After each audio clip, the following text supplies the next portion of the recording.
now is a high quality of life, that's your vision. And one of the ways to get there are to do certain kinds of things which will improve that, such as effective wastewater treatment or distribution of water in the first place. And I think that's something we really need to work on. I've got opinions of why I say that, but. Okay. So what were your words again? A place that within, you can reword it, because I'm not good at that, but an improving quality of life. Okay. That will, you know, that will.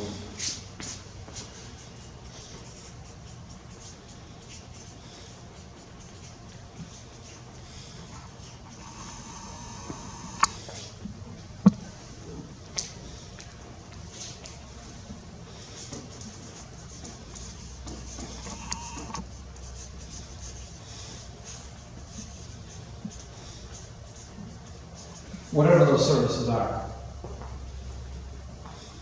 Maybe And I guess I should explain why I say that. Sure. When I came to Grantville in '96, there wasn't any subdivisions. Okay. There wasn't any subdivision, it was just a mill village. And our building code, I look back on it now and I feel like it was lenient. I think that builders flocked to Grantville. And now we're a city of starter homes. And that's okay. Everybody's got to have a starter home. Mm-hmm. But I'd sure like in the future for us to see new subdivision wise. I mean, I know you can't, you got to build a house existing that's relative to what's already there. But I'd like to see a new, if somebody came in and put a new subdivision in, that it house maybe a little, maybe even the size of the homes be a little bigger. And I ain't saying that you could go in the mill village and Jim, I've talked about this, and require a 1,700 square foot house to be built in the middle of 2,000 square foot homes or 800. But anything beyond what's already there, maybe change the subdivision Okay. ordinances, and it would improve the quality of life. Okay. If that makes any sense. No, it makes perfect sense. And what I'm suggesting is one of the ways that municipalities achieve high quality of life is they have effective zoning in terms of what neighborhood's going to go there. Effective planning and building codes in terms of not only are we going to have a neighborhood here, it's going to be this kind of a neighborhood with minimum square footage lots or houses or density or whatever it means to you. What I'd like to see is business desirability. We're not a business desirable community. Businesses pay the bills and provide services. I'd really like to see us be a desirable business community, which I think we're sorely lacking.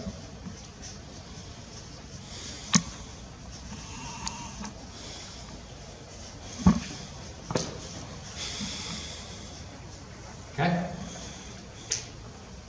That's a good one, and you know, I didn't realize, I'm sorry. No, go ahead. That Jim, talking about businesses, that until I got involved in government and began to call and ask for a grocery store, we've all done that, try to get a grocery store to come to ground, but that out at the interstate, how much the railroad tracks restrict our land uses for business development out there. And a very good example is what's happened in Moreland, right over there. You know, they built a ramp over the railroad tracks. It was what, a $20 million project, just to negotiate the railroad tracks, and that's rare. You know, everybody can't do that. But out at the interstate, where a lot of our business or industry might come, you're almost the land north of that railroad tracks is a lot of it's not ever going to be able to be used for some sort of new business or industry out there. Unless you find a way to get there. Yeah. That was gonna be sort of what I wanted to touch on. I mean, we're talking about what you'd like for the, you know, you talked about the larger homes and so forth. You talked about the business desirability. Grantville, it's what I call idealism versus realism. Now, where do you propose to put these houses? Like you said, all that property over there by the railroad, short of a major investment on the city or somebody's part, it's not desirable to build where you've got a subdivision where those residents have to cross that railroad track. It's not a good thing at all. There have been deaths there. The income level of the city right now, we've had restaurants, we've had grocery stores, they don't succeed because they're not supported.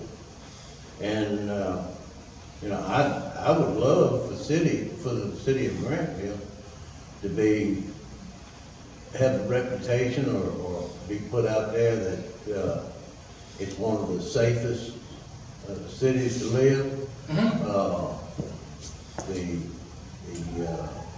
And one thing I put down here where I'd love for the city to have the reputation that the governing authority listens and reacts to the citizens' desire.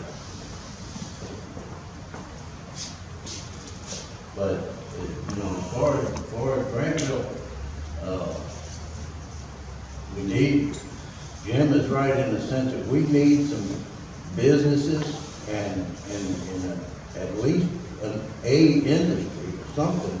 But right now, our utilities, 99%, 98% residential rates, residential support. If we had commercial accounts, that would help lower the rates on the individual homes and so forth. But right now, we don't have anything.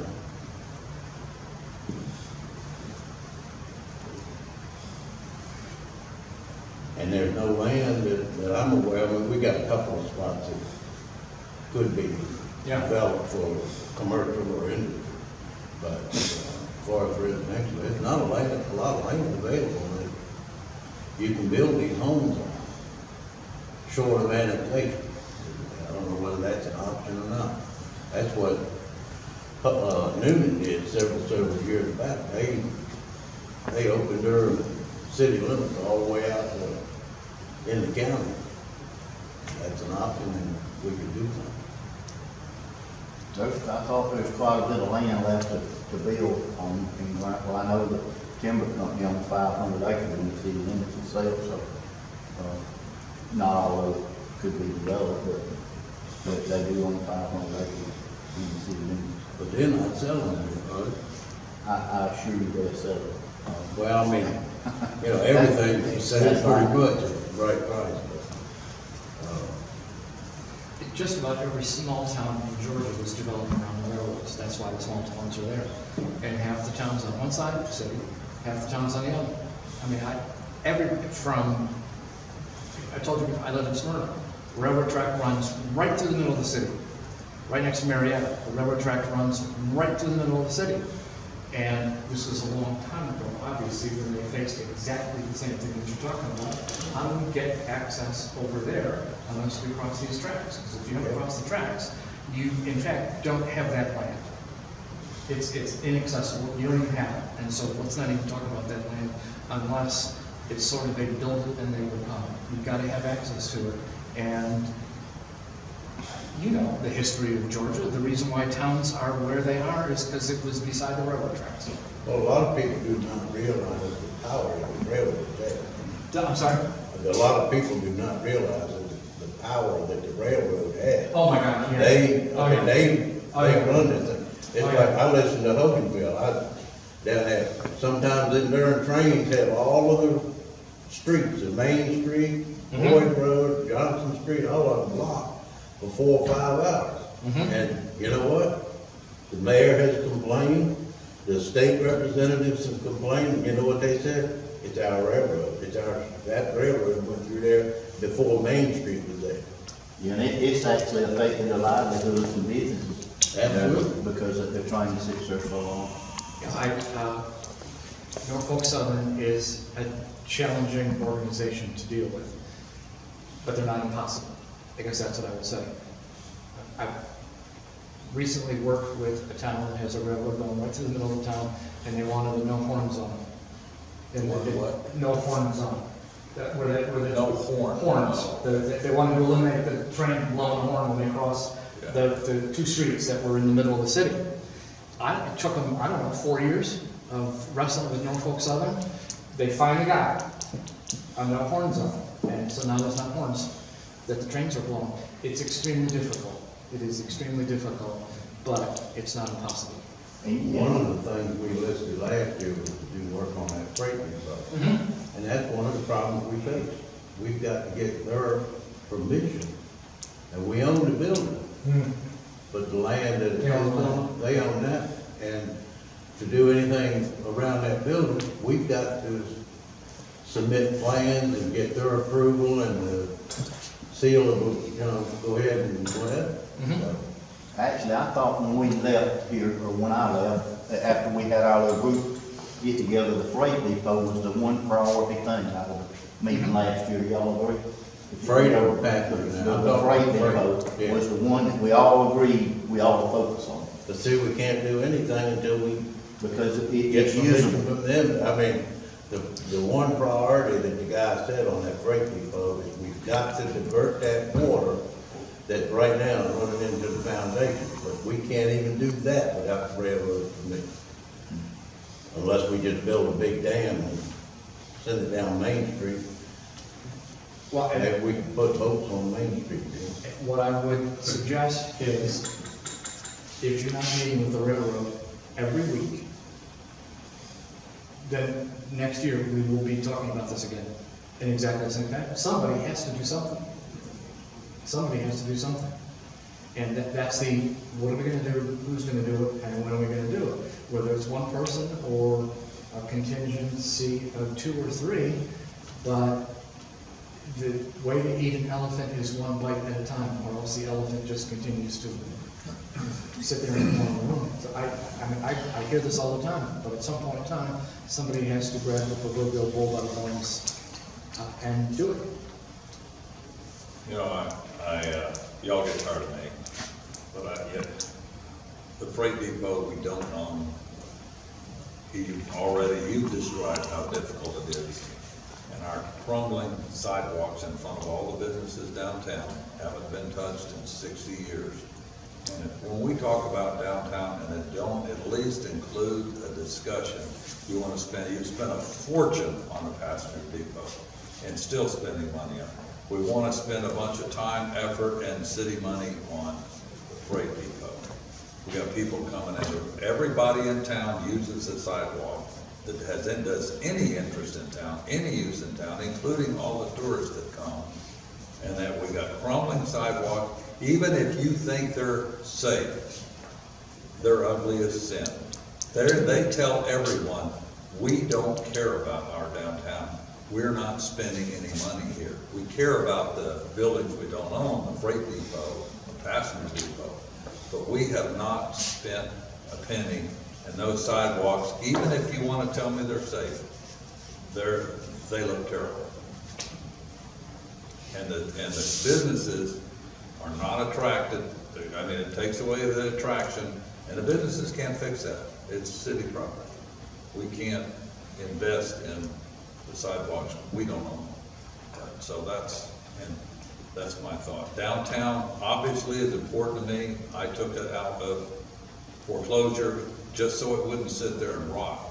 But the city needs to participate in making this downtown an attractive place for the citizens and for the tourists. And now we've been getting thousands of Walking Dead tourists for the last 6 or 7 years, and now we're going to get more tourists based on this new movie, I hope. But either way, the citizens of Grantville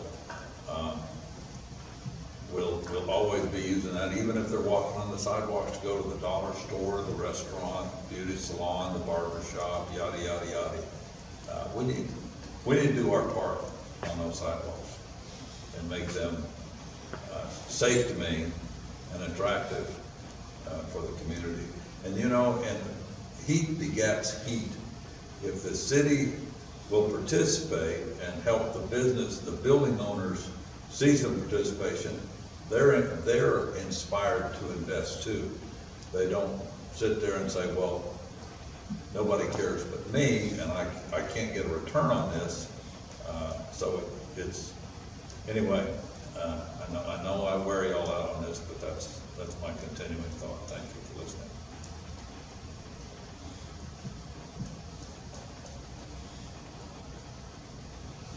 You know, I agree with Jim about the infrastructure, but I'm going beyond the sidewalks.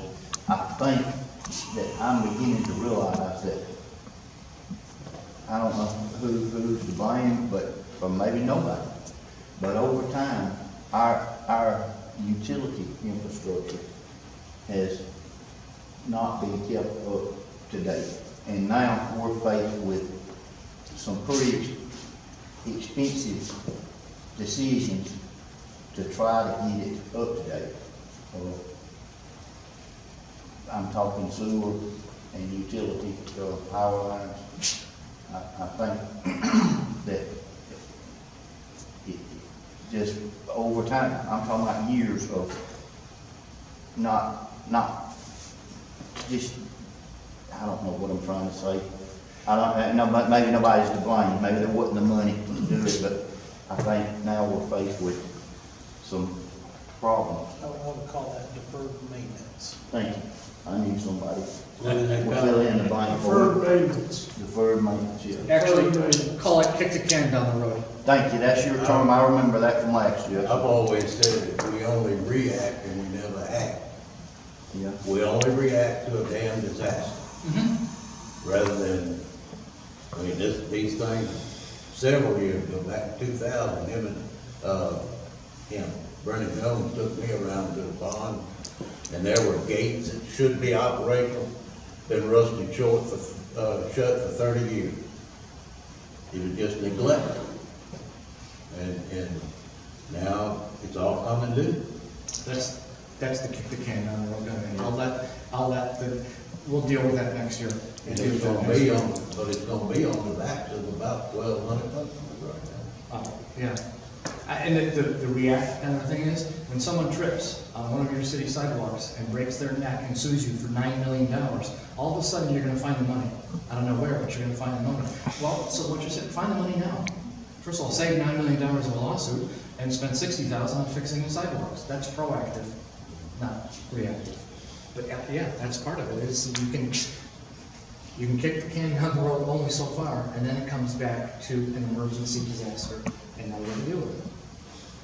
And that's the building codes kind of saying, well, I thought, you know, from 96 to 08, when the economy went south, they were just flocking down there to build houses, and they were all little starter homes.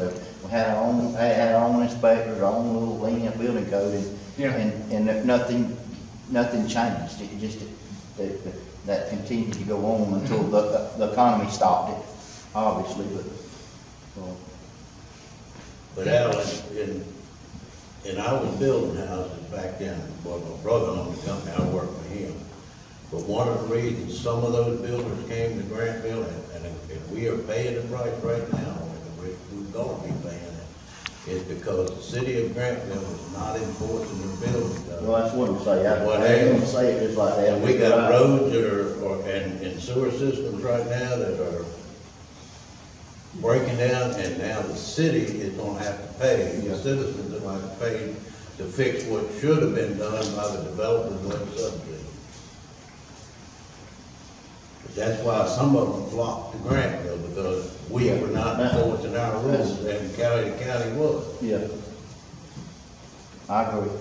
Oh, so, yeah.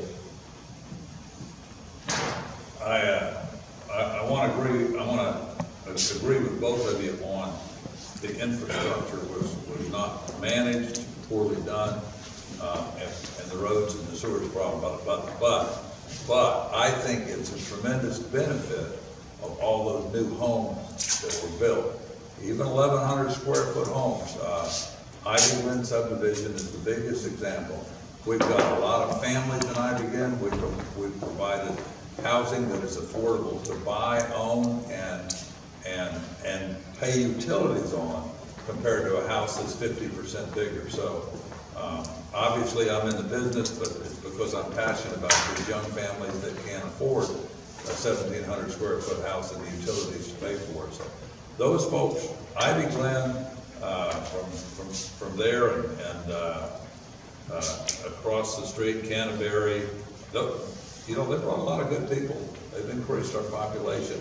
And it's a better quality of home than what they had when they showed up. Because I mean, let's face it, this is the predominantly, before that construction, this is a predominantly Mill Village community.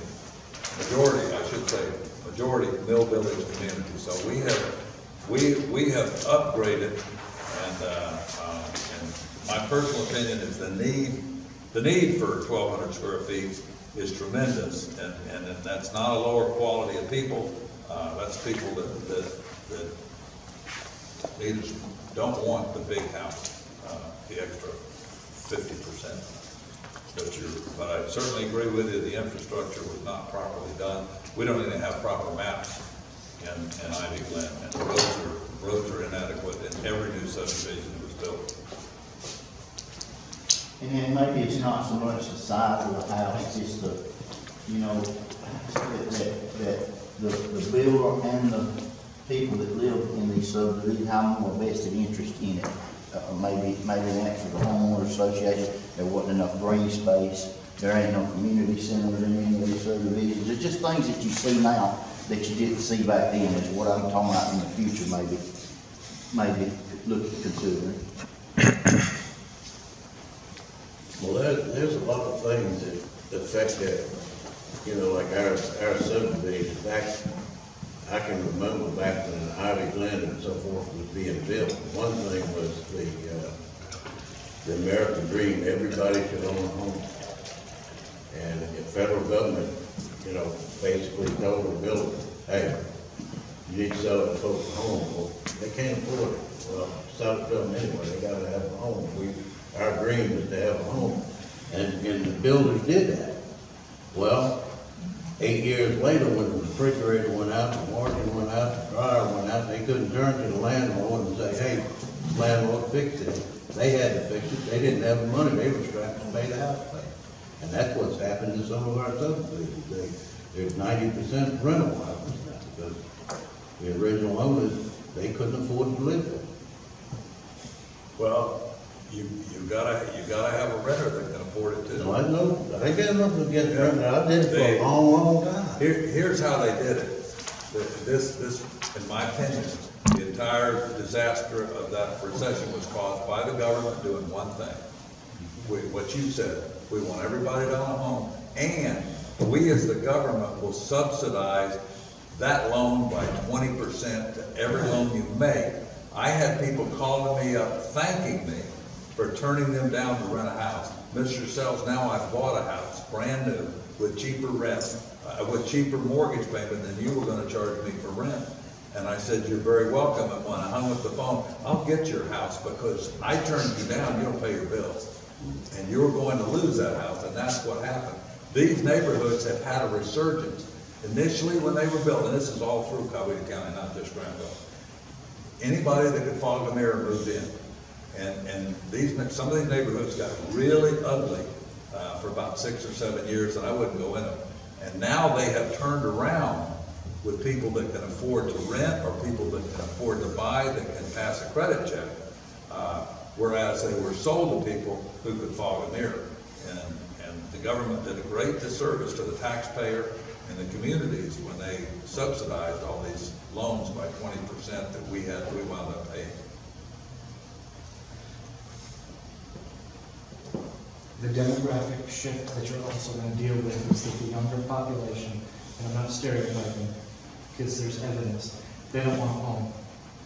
They simply do not want to own. They don't want to own a car. That's why they lease a car. They don't want to own a house. That's why they lease a house. And the whole next generation, and there's this study that UGA is doing on this, they don't even want to own the furniture in the townhouse that they lease. And there are now pop-up companies that are leasing furniture because they don't plan on staying there more than 18 months. I don't want to own a bed and a sofa and a refrigerator because I got to move that freaking stuff in 18 months when I leave. That's right. And so what they are doing is they own the suitcase and the clothes that go in it, and that's all they own. They lease a car, they lease a house, they're leasing furniture, they are leasing a spouse or significant other who's not being here. I'm telling you that the demographics are completely changing, and the younger population simply doesn't want to own anything anymore. And the only reason why I offer that is because that concept of ownership is great for us and maybe the next generation, but not for them. And if that's who you're trying to attract, I'm telling you that condos and townhouses is the way to go. And they're not going to buy it. There's one city that owns the townhouses and is leasing them to the residents, because that's the only way they can attract people. And I'm not telling you that's the solution.